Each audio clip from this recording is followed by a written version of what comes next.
What's up, people? Adam Hunter here. Listen, all you people who are supporting me on Rockfin, I'm giving you another podcast today. I did an interview with the great Rich Attonito, former UFC star, former Hofstra wrestling star, on The Ultimate Fighter. A lot of people are wondering what happened to Rich Attonito. I'm telling you, this guy is a great guy, and I know you guys are going to enjoy the interview. And tell everyone how great Rockfin is. Make sure you give me a shout out on Twitter, Instagram. Tell me how much you like the Rockfin, because I'm giving you podcasts all the time now. So thank you. Trap sonsen, trap donsen. Түүний сонсдог хөгжим дур булаан. Даадаж дуулан дур булаа мууруулаа. I'm a young trap nigga. And you both don't know not to say. Trap, I'm dead serious. Hey, Rich, how's it going? Adam, what's up, buddy? What's going on? So we're talking to Rich Attonito, who is a former UFC star, wrestles for Hofstra, Ultimate Fighter guy, and now coach, right? No, not anymore. Not anymore.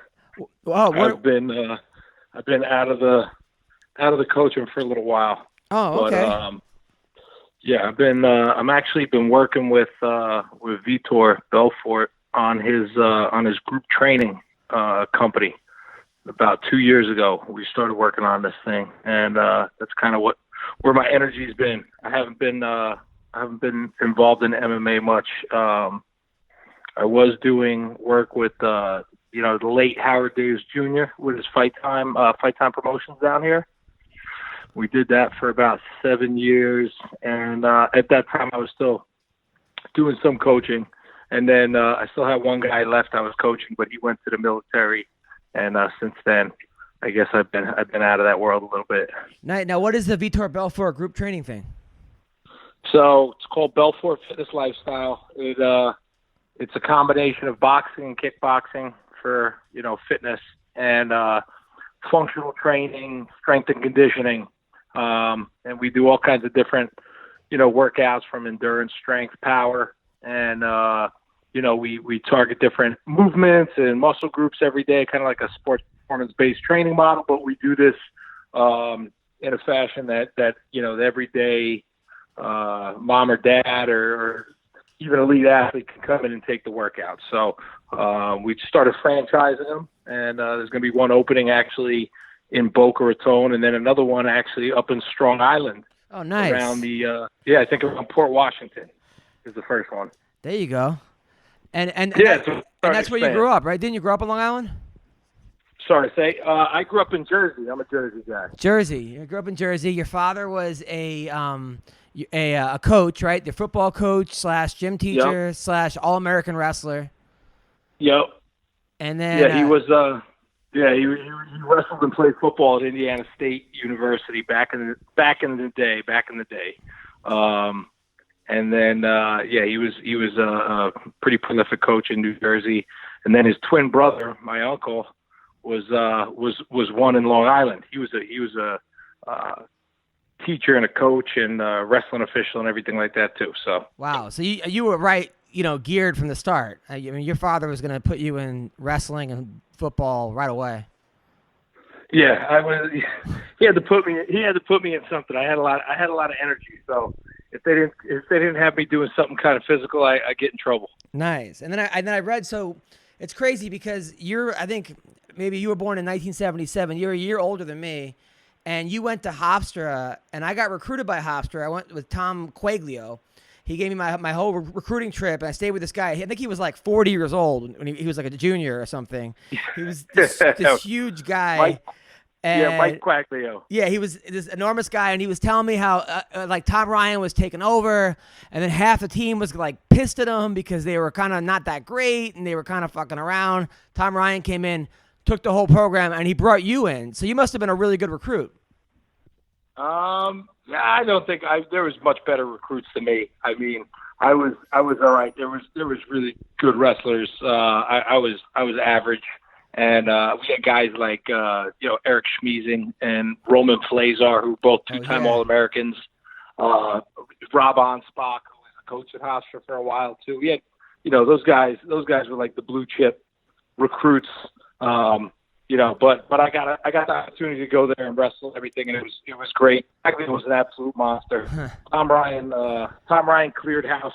He came in, and I don't know before I got there, obviously, and only a few guys remained, but he really built the program up in a very short amount of time, and and then obviously he's done what he's done at Ohio State and stuff. So it was pretty cool to be able to be involved in the his first head coaching season all the way back in '96. But how did Tom find you? It was he had been looking around at people in Jersey and everything like that. I actually was looking at maybe I went on a football recruiting trip, and what happened was I went on a football recruiting trip because I was going to maybe play football at Hofstra, and but I also had an interest to wrestle as well. And they were revamping the program. Long story short, I got introduced to Tom, and I decided I wanted to wrestle in college rather than play football. I kind of had like more of a, I don't know, I played football for a long time, but I just felt like the desire to wrestle. I love the competition of it. So, and then obviously with Tom Ryan being who he was, coming from Iowa, I always, I used to get pumped up on a Dan Gable Competitor Supreme, video. I think all the wrestlers did. So, to get as close to that as possible was pretty inspiring. And so I went that route, and it paid off because then that obviously served me a lot better once I started fighting than had I played football. But your roommate in college is Phil Baroni. No. It was John White. Well, I had a couple different roommates. Teammates with Baroni. I was teammates with Baroni and Hieronymus. But my freshman year, I was roommates with John Weidler, who was actually one of the early guys from Hofstra too, who started jumping into, MMA long before it was even called that. Yeah, I think my brother used to sell cars with him or something. I think he sold her his cousin or something. My little brother's connected with that guy somehow. Yeah. But so now Baroni. No, how crazy was Baroni like in college? I mean, I know how he is now. What was that guy like in college? Well, Baroni. I mean, he before he ever got there, he was Mike Amoroso from Massapequa was on the wrestling team, and they were friends and wrestled, and all you heard was about Baroni, but he was kind of like a myth. And then I remember he showed up one time, and I mean, I think he looked like he was 250 jacked with no fat on him, and then they're like, yeah, that's Phil Baroni, he's going to come wrestle. Next year he came and he wrestled, and I mean, I always had a great relationship with Phil, but he's pretty off his rocker. Yeah. I mean, he was pretty unstable at times. But yeah, it was just part of the dynamic of the team we had. We had a lot of colorful characters. Now, did he get kicked off the team for selling ecstasy to the football team or something? Or you tell us? Well, there was the one time. So obviously, at Hofstra, there was a changing of the guards. There's a changing of the guards at Hofstra University once Tom Ryan and the new crop of wrestlers came in, because the football team at the time were they were the alpha males on campus, and everybody steer clear of them, and just through the course of nature and alcohol, people start getting into things. And anyways, the football players and the wrestlers, not a lot, but got into a couple situations, and the football players found out that the wrestlers are not people to mess with. Yeah. And there was a time where Phil Baroni, I remember, something was about to go down with him, and he was actually, I think he had a fight or competition scheduled, and he's holding he had the promotional slip or flyer in his pocket. He said, I got a fight coming up. You want me to hurt myself before this thing? It was something like that. It was crazy outside. But that was just one of many Baroni stories. I remember one time he brought a set of boxing gloves into the wrestling room after practice the one day. And at the time, he actually was, I think he was a kickboxing state champ or something, whatever he did. And, some of the less clueless wrestlers, they put the gloves on and just ended up getting pummeled. Wow. But, It was just like one of the, but it was everybody started throwing the gloves on, going at it. I mean, we had a lot of tough guys on the team. James Hieronymus, Jay Heron. Yeah. He was on the team. He was a tremendous wrestler, and he obviously went on to have a great MMA career as well. We had guys like Dave Bravo. Dave Bravo back in the day, he started fighting like Pancrase. Oh wow! Out in might have been out in Long Beach. They had like a Lou Neglia Pancrase fight out there that was like an underground fight too, because you couldn't even do it. I think I had a friend named Steve Kotler that was doing that from Oceanside. He was doing, I think, that. Yes, it was out. It actually was out in Oceanside. Yeah, right in that area, and they did that. We had we had all the right mix. Oh my God! I could only imagine characters that everybody started jumping into the fight game at some point or another. Yeah, so you wrestled. You wrestled at 167 and 197. So you gained 30 pounds. Did you make it? Did you make it to nationals? Well, no. I made it. I made it. Nowhere. So I was pretty much average in college. I actually when I wrestled 97, that was because one of the Brainiac freshmen that came in, I was actually going to be a 184 pounder. And one of the Brainiac freshmen that came in was smoking weed all summer. Didn't really think that you got tested for, for some reason. You're going into the NCAA, of course they're going to drug test you, right? So this guy's, he was one of the bigger recruits. He was a Pennsylvania guy, and he comes in smoking weed. Long story short, he ends up getting popped, for smoking weed. And like a week before the season, I'll never forget. I got myself down to weight. I was walking around at like 184 pounds already. I was feeling good, whatever, ready for the season. And that happens, and Tom just comes in. He's like, "Yeah," he's like, "We're gonna need you to bump up to 197." And I'm like, "Oh man, I weigh 184 pounds." So long story short, I end up wrestling 197. Wow. And maybe I'm like, I was extremely undersized. I was maybe 500 that year. I had some good matches that I wrestled, but I mean, we went up against, Iowa and Iowa State and Minnesota, and I was wrestling like All Americans. There was a couple matches I just got, I wiped the mat. The guy wiped the mat with me, and then there was some matches that I stayed in there against some pretty tough guys too. So you got the most improved. You got the most improved wrestler, which is pretty badass. Yes. Which that year I did get the most improved wrestler award, which was kind of nice. It's kind of nice, but then again, you don't know how bad you were to begin with, so that means you still could suck, right? Even though you just improved. So I mean, hey, everyth's a journey, right? You do. I mean, it was at the time it wasn't always that much fun, having to do that, but. Hey, it builds a lot of toughness. Oh yeah, and, absolutely, man. Tom Ryan, it was amazing because like the mindset that guy could put in your head. I was like convinced by the end of the year. Like at some point, he had me convinced I was a 97 pounder. So I was obviously very hard on myself every time I lost a wrestling match. And I'll never forget. It was at like the conference tournament, and I ended up having like. I lost my one match, and then I wrestled back in the consolations, whatever.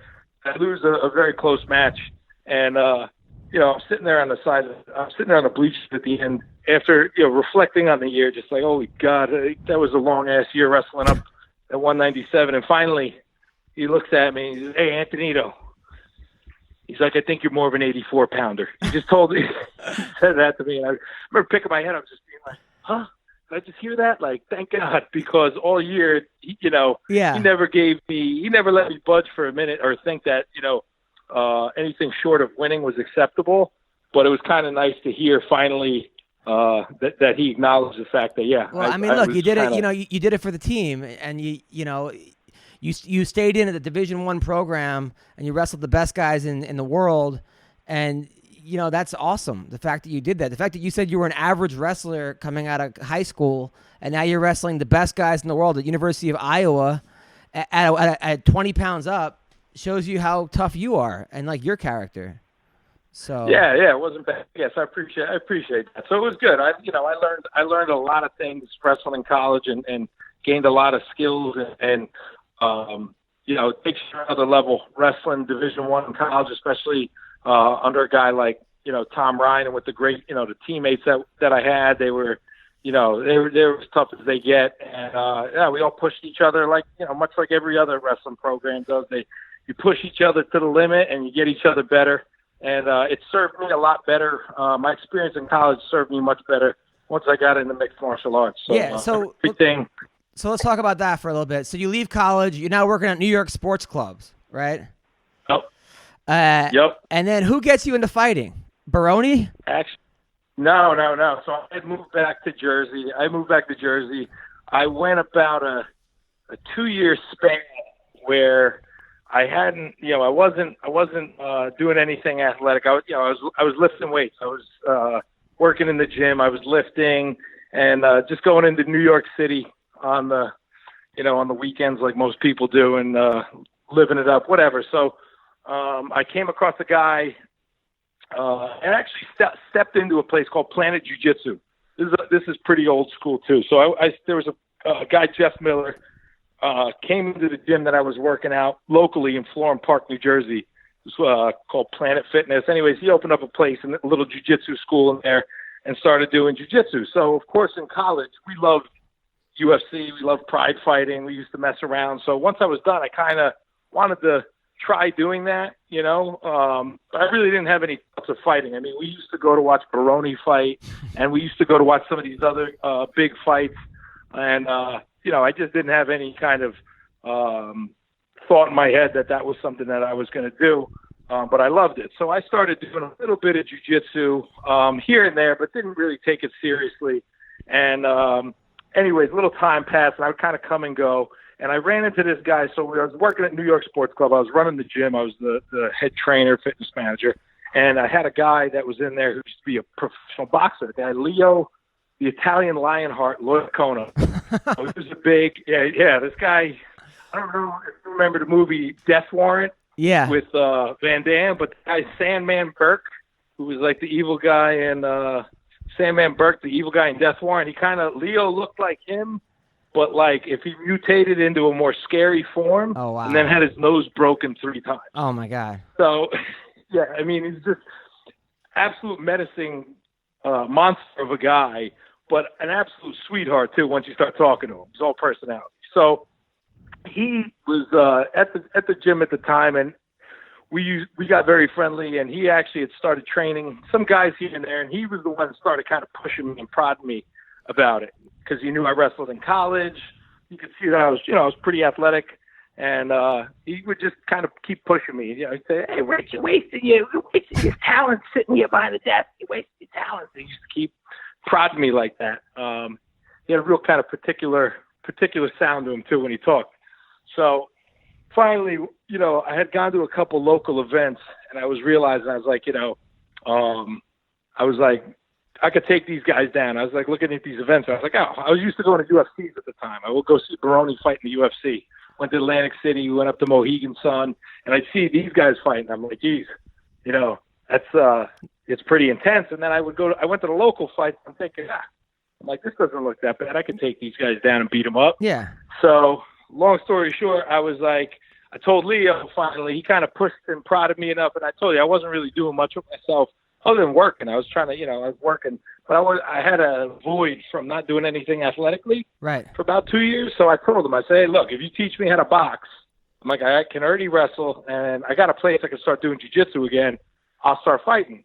So he said, deal. So 6 months later, I started going back to Planet Jiu-Jitsu regularly and started training, and I took my first fight 6 months later, and it just kind of took off from there.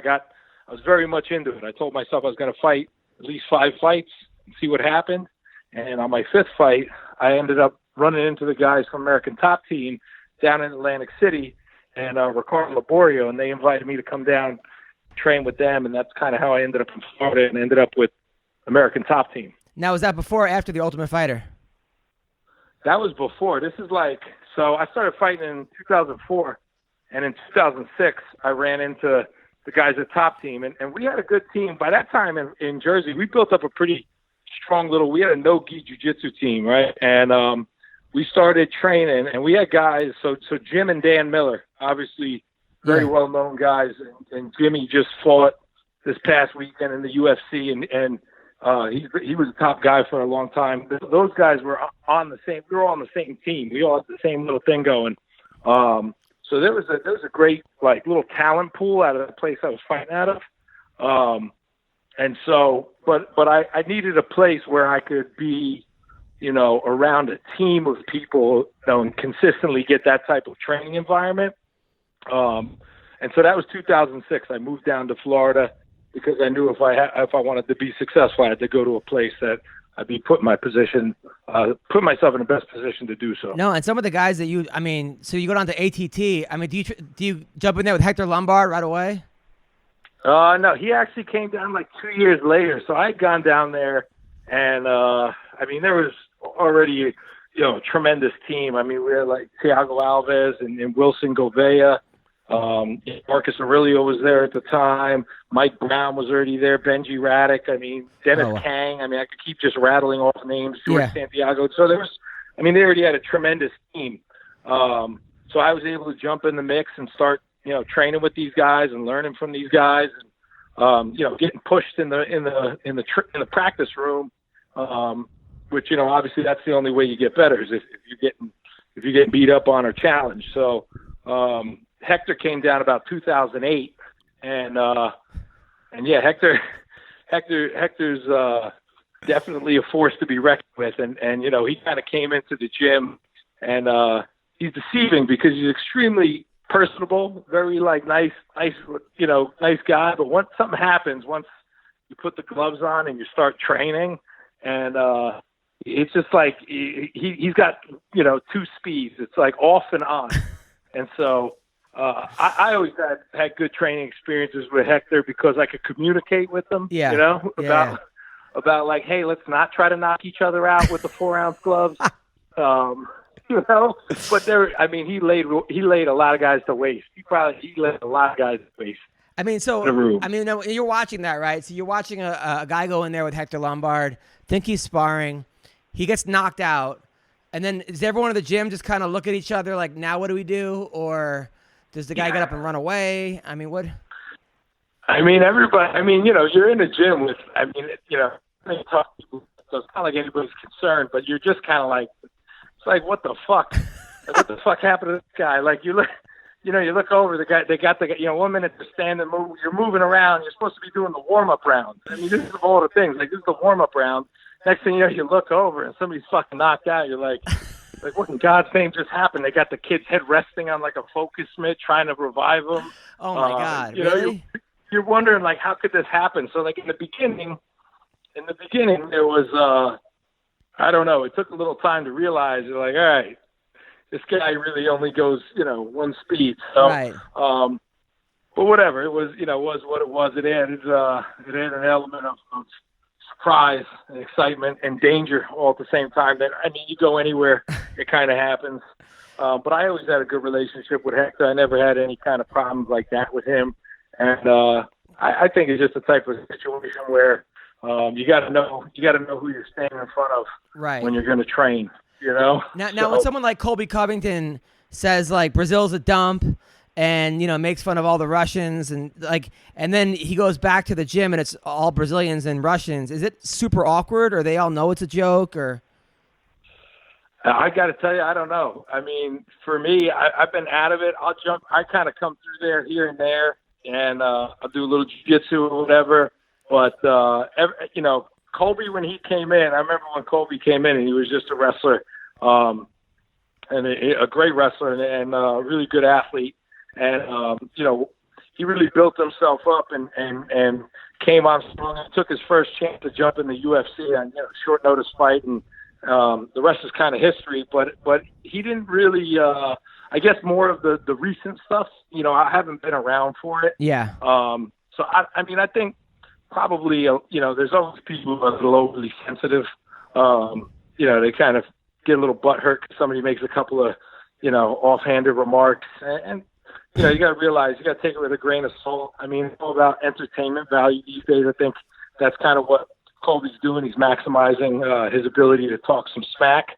I mean, it definitely gets attention, but I don't know, what ends up happening when he goes back into the gym. I'm sure, there's the people that think he's, they take it more seriously, and the other people that know, hey, just take it with a grain of salt and let it slide. No, I But mean, now you beat some. That's the nice thing about not having to worry about it anymore. I don't have to worry about that kind of stuff. Now you beat Jamie Yeager. You knocked him out. You beat Rafael Natal. You lost David Branch. You beat Daniel Roberts, who's a great fighter, and you lost to Jake Hecht. You lost one fight, and then you stopped fighting. Why did you retire? Well, it was kind of a peculiar situation at the time. I had lost that fight to Jake up at UFC 140. It was a fight I was winning, and I was actually one of the first people to kind of get caught with those elbows to the side of the head against the cage, going for a takedown. And you saw that for a while, start coming into the UFC. A lot of guys were getting knocked out with those elbows, of course, to the head. Yeah, so he actually. The bizarre part about that fight was I watched a guy do it to him in one of the fights I was watching, and turned around and ended up doing it to me. I didn't go out or anything, but yeah, it was enough to get the finish. And so, anyways, that happened, and then I had to take a little break because I had a little concussion. So I started coming back to training. I was supposed to fight Rick Story in Jersey, May or June of that year, and then I hurt my knee. I got like a bucket head tear on my meniscus, my whole knee locked right in training, and I had to pull out of that fight, get surgery on my knee, and then I came back and looking for a fight, trying to get a fight. Long story short, they kind of threw a short notice fight at me over in England, and we kind of went back and forth about it, and that's actually I didn't end up taking the fight, and I got released from the UFC for that. Oh, that's such BS. That's ridiculous. Yeah, so they released me. Joe Silva released me, and it was really unfortunate. And after that, I was obviously pretty devastated over the situation, but whatever. You roll with the punches. I was going to try to fight down here in Florida. Try to work my way back in, and I had a fight scheduled. I think, and this was now would be, February of 2013. I had a fight scheduled, and then I hurt my other knee getting ready for this fight.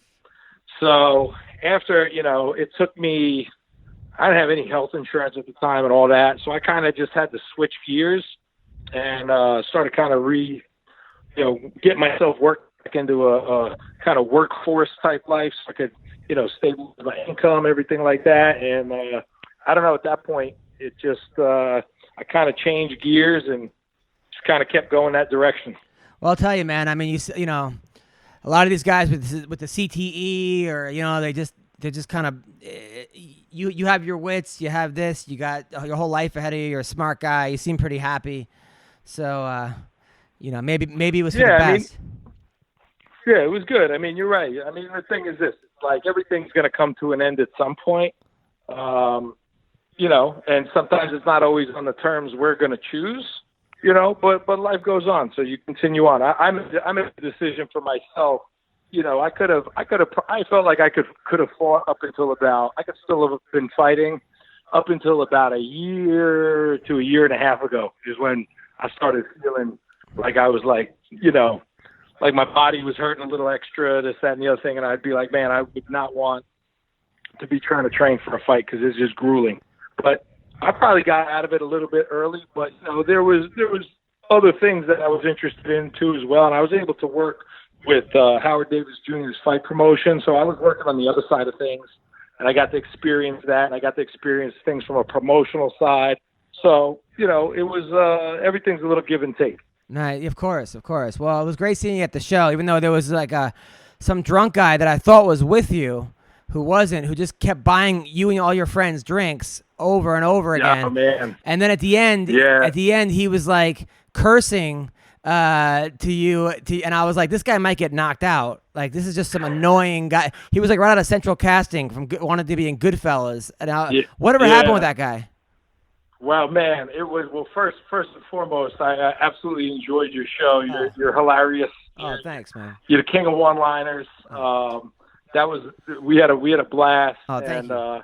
it was definitely a pleasure being able to see up front and personal like that. But it turned out they told us afterwards, this poor guy. So we're gonna feel a little bad here. His son, I guess, passed away recently. I think it was an accident or an overdose, something like that. And they had told us, they said, this guy comes in. I guess he would go there quite a bit, but obviously he took a turn once his son passed, and that's why he's kind of been acting the way he's acting. And this random guy buying us all these drinks, and he's very. I mean, you got to be used to that, though, right? Well, yeah, but I thought he was one of your friends, so I was like, I didn't want to mess with him too much, but he just kept talking, and then I just kept slamming him, and then when I realized he wasn't one of your friends, I was like, I would have been a lot meaner to him, because he sat down very comfortably, right? You would have thought that he was with us the way he sat down so casually with us as well. Yeah, but then when he started it was Mikey Rod, the boxing coach over there. When he started saying stuff to his sister, I'm like, this might not be good. You don't want to mess with the American top team boxing coach, his sister.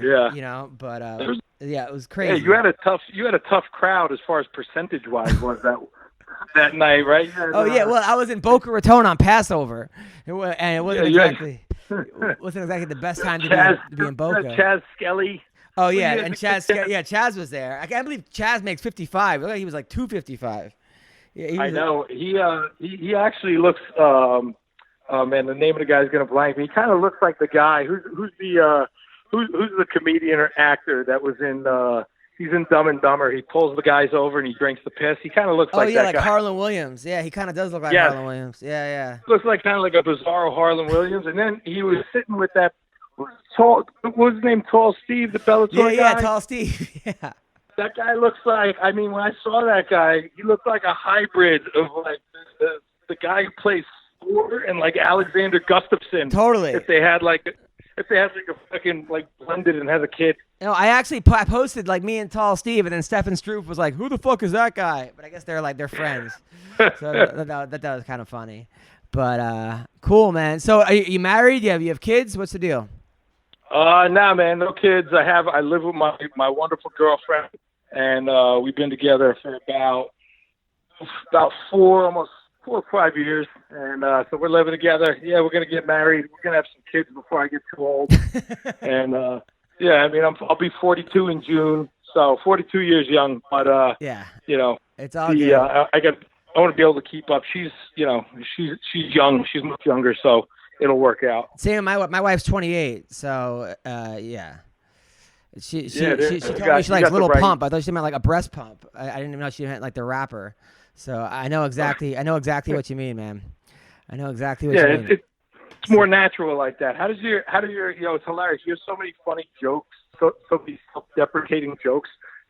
How does your wife like your bits? At first she hated me. Like on our first dates was at my comedy show, and her friends were like, "You'd better not be with this guy." It almost went really bad. My dad was there, and he's like, "If she stays with you, marry her." But now she likes it. She likes it. She's got kind of a funny, like a goofy sense of humor, but she's cool. Like she's a really good sport about it, which is cool. And nice. she knows how I treat her like in real life versus like the stage persona. Yeah. So, yeah, she's cool. Well, some girls they get sensitive maybe over the joke. Like, you got to go back and answer for shit after you tell the joke. You're just like, I'm just trying to make people laugh. Yeah, she doesn't care about that as much. I mean, she doesn't like. I almost think there'd be nothing really except for maybe some of her family members that would be off limit totally. So, but she's like her family's pretty Christian, so they don't like my stuff anyway. So it's right. It's I don't really have to worry that much. But as long she likes it. It's fun. Like when I travel, she goes to me to Vegas or whatever, like the fun places. She won't go with me to like Lancaster, Pennsylvania or something, but Amish country. Yeah, I almost went to F&M, their wrestling team. That's how I know Lancaster. But nice. But listen, man, it was an honor having you on the show. Keep up the good work. And next time I'm in Florida, let's definitely hang out. Absolutely, man. Thanks for having me. You've brought me back to some kind of relevancy by having me on the podcast, and appreciate it, man. Keep doing your thing. I'll be looking out for you. Thanks, brother. Take care. All right, bye. Nokkuð trap sonsin Trap sonsin trap donsin Түүний сонсдог хөгжим дур булаан Даадаж дуулан дур булаа мууруулаа